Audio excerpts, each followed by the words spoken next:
In September of this year, I will have been in this house, my lovely home, for 10 years. And I remember when I was first considering buying a home, I was getting advice from everywhere. And one piece of advice I vividly remember came from a friend and coworker. And she said this: make sure your taxes are in escrow. And I said, all right. Turns out that was a really great piece of advice. So what is escrow? You may be wondering. Escrow, according to Value Penguin, refers to a third-party service that's usually mandatory in a home purchase. When you borrow money from a bank or a direct mortgage lender, you'll usually be given an escrow account. This account is where the lender will deposit the part of your monthly mortgage payment that covers taxes and insurance premiums. Why is it important to have your taxes and insurance in escrow? Well, an escrow account is something like a sinking fund for your home taxes and insurance. Say I had a mortgage without an escrow account. My mortgage would be $500 to $600, but once a year, I would get bills for my insurance and taxes that could amount to $1,000 to $2,000. And at one point in the year, that is a lot of money to get together. I may be scrambling to pull all of that together. So the escrow account is like a sinking fund in that you're putting up for an expected expense. So when put that way, I would definitely much rather put up a little bit at a time than to be coasting along with $500 to $600 a payment and then get hit with $1,000 or $2,000 bill and be scrambling to pull that money together. So let me think about this. My full mortgage payment consists of principal and interest for the home loan itself and an escrow account where month over month I put in funds for expenses that occur normally once a year, like taxes and insurance. All right, cool, fine by me. Well, then why did I get this statement saying they need more money from me? Well, tax and insurance payments can change. And don't just take my word for it. Here's why you, or me in this case, are receiving this statement. We review your escrow account annually to ensure that your monthly escrow payment will be enough to cover tax and insurance items for the next 12 months. The amount of these tax and insurance items can change over time. This statement will outline any changes. You may have a shortage in your escrow account that needs to be brought current.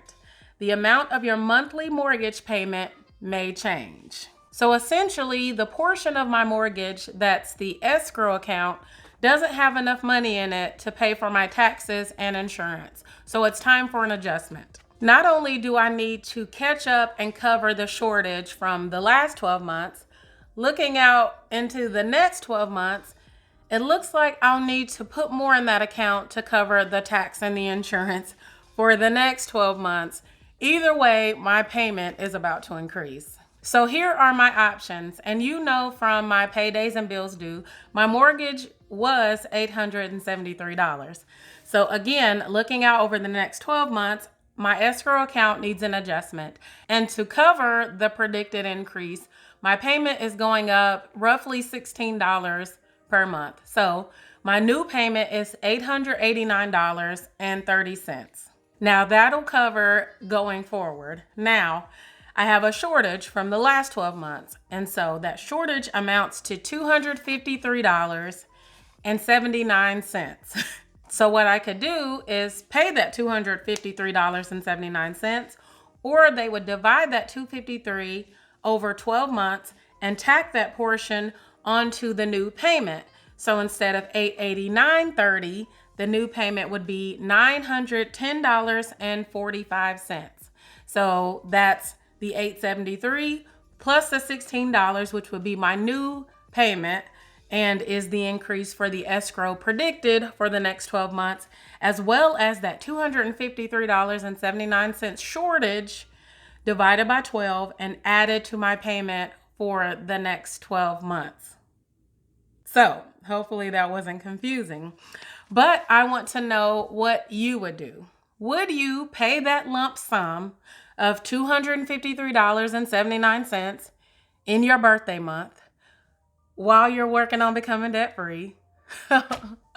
Or would you just have them tack it onto your payment? It's going up anyway. Or would you use your emergency fund to pay for the shortage? Because you'd rather owe yourself than to be on the line with the mortgage company for any more than you have to owe them. Let me know in the comments. I'm going back and forth. I'm not sure what I'm gonna do. I kind of feel like one option is smarter than the other, but then I'm sort of like, if I'm not being charged extra interest, am I? Let me know what you would do if you had to make this choice and were in my situation. And let me know fast. I gotta let them know by March 1st. Thanks for watching, and I'll see you in the comments. Bye.